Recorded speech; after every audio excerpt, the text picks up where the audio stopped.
tout de suite. Voilà. Alors, on va revoir, si vous voulez bien, donc rapidement un résumé de cette longue sikha qu'on a fait pendant 2 jours. Donc, pour essayer de bien la maîtriser, essayer de retenir les idées centrales. Donc, on avait vu dans la sikha, donc c'est une sikha qui a été faite par le rabbi, donc en 1957, et là, il a parlé en fait de ce qu'on peut dire la part de Aaron. Rashi, dans son commentaire donc du début de la paracha de Baalotra, se demande pour quelle raison la paracha donc de Baalotra, du candélabre, qui concerne donc la menorah, cette paracha de Baalotra qui va donc réglementer l'allumage du chandelier dans le sanctuaire, eh bien, pourquoi fait-elle immédiatement suite à la paracha donc des chefs de tribu? À la fin de la paracha Nassau, on avait vu que les tribus avaient chacun apporté un sacrifice, donc qui présentait donc le paracha l'ensemble des sacrifices des 12 tribus offerts pour l'inauguration donc du sanctuaire. Alors pourquoi maintenant la question, pourquoi on amène tout de suite après cette paracha de Baalotra qui parle de la menorah? Alors, il donne lui-même la réponse, Rashi, en disant, eh bien parce que Aaron fut découragé quand il a vu effectivement l'inauguration du sanctuaire par les chefs de tribu, à laquelle lui-même n'avait pas pris part, ni lui, ni même sa tribu, parce que en fait, les chefs de tribu avaient apporté tout ce qui était nécessaire et qu'il n'y avait absolument plus rien à apporter. Donc, quelque part, il était vraiment triste de cette situation, très découragé de ne pas lui aussi avoir participé à cette inauguration du sanctuaire. Akadosh Baruch Hu lui dit alors, je te promets, donc Dieu lui jure, que, en lui disant, ta part est plus grande que la leur, car tu allumes et tu prépares les lumières. C'est toi qui le fais. Alors on peut maintenant se poser une question à ce sujet, parce que, car de quelle manière la réponse de Dieu d'Akadosh Baruch Hu devait-elle pouvait faire disparaître le découragement d'Aaron? En quoi cette réponse pouvait effectivement lui redonner confiance, alors qu'elle ne lui expliquait même pas pourquoi ta part est plus grande que la leur. Il y a rien de précisé. L'allumage des lumières du candélabre est plus importante que les sacrifices qui permettent donc d'inaugurer le sanctuaire. Il aurait pu lui dire, voilà, parce que toi, tu t'occupes du sanctuaire. Dieu ne lui a pas dit précisément, il a dit, ta part est plus grande que la leur, sans lui préciser de quelle part il s'agit. Alors, on peut effectivement donc se poser la question.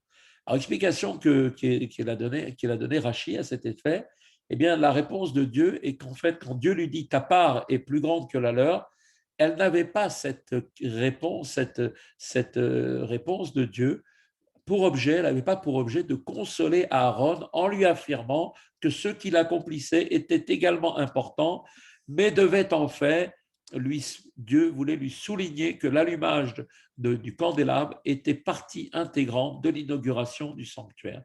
Donc, il ne devait donc pas penser, lui, Aaron, qu'il n'avait pas lui aussi participé au sanctuaire. Parce que, comme l'allumage de la menorah lui revenait, donc de plein droit, étant le Kohen Gadol, eh bien, il avait chaque jour participé lui aussi à cette inauguration du sanctuaire.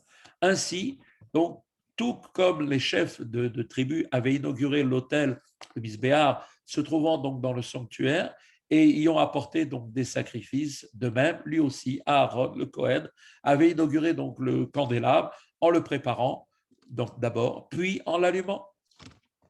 Alors, mais voilà que par ailleurs, cette inauguration du chandelier par Aaron se faisait de manière intrinsèque, beaucoup plus importante. Elle est en soi, on le sait très bien, plus importante que l'inauguration du misbéar de l'autel par les chefs de tribu, de sorte que l'on pouvait effectivement dire que ta part est plus grande que la leur. Alors pourquoi en était-il ainsi? Voilà la question que l'on peut se poser.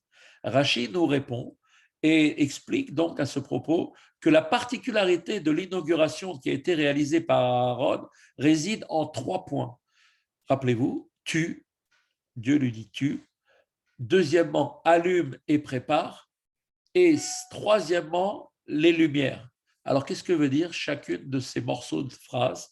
Le premier morceau, tu, eh bien, veut dire que les sacrifices apportés par les chefs de tribu à l'occasion de l'inauguration du sanctuaire n'étaient pas de leur fait propre. Les Kohanim, d'accord, donc non pas en tant que représentants de la tribu de Lévi, eh bien, c'était eux qui les sacrifiaient au nom de toute la tribu, c'est-à-dire donc en fait, et non à son chef, à son titre personnel.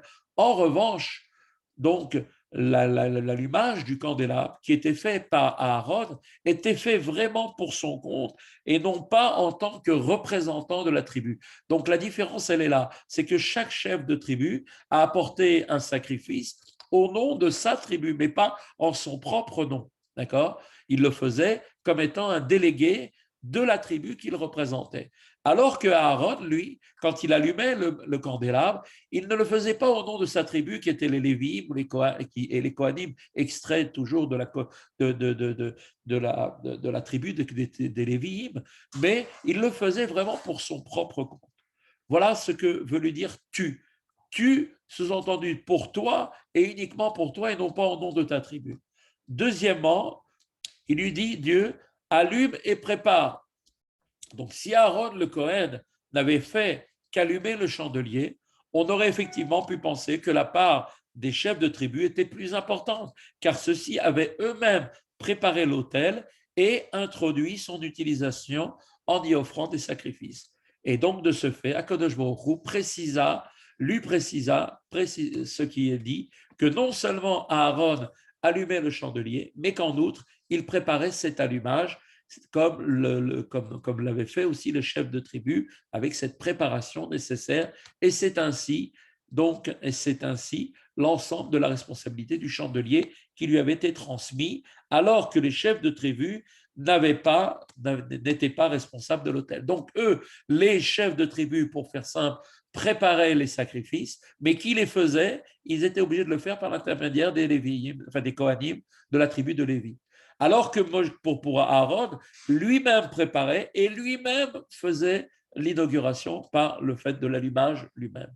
Et ensuite, c'est, troisième chose, il est dit dans la même phrase, les lumières. Donc, l'inauguration réalisée par les chefs de tribu était celle de l'autel extérieur. Rappelez-vous, le misbéar, là où l'on fait sacrifier les animaux, est en fait à l'extérieur dans le Kodesh. Il est dans la partie extérieure, qui se trouvait dans la cour du sanctuaire. À l'inverse, l'inauguration d'Aaron était celle de la menorah, le chandelier, qui se trouvait où? Eh bien, lui, à l'intérieur du sanctuaire.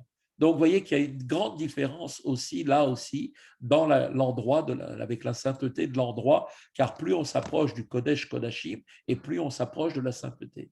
Ce qui vient de ce que nous venons de dire, effectivement, telle était donc la réponse divine. Ces différents points faisaient donc la preuve que la part d'Aaron était effectivement beaucoup plus importante que celle des chefs de tribu. Ta part à toi est plus grande que la leur. Ce que l'on vient de dire maintenant délivre un enseignement pour chacun d'entre nous. On sait en effet que toutes les âmes des enfants d'Israël sont comparées à des lumières, ainsi qu'il est dit Ner Hashem Nishmata Adam. La bougie de Dieu, c'est l'âme de l'homme. Et cette constatation conduit à s'interroger.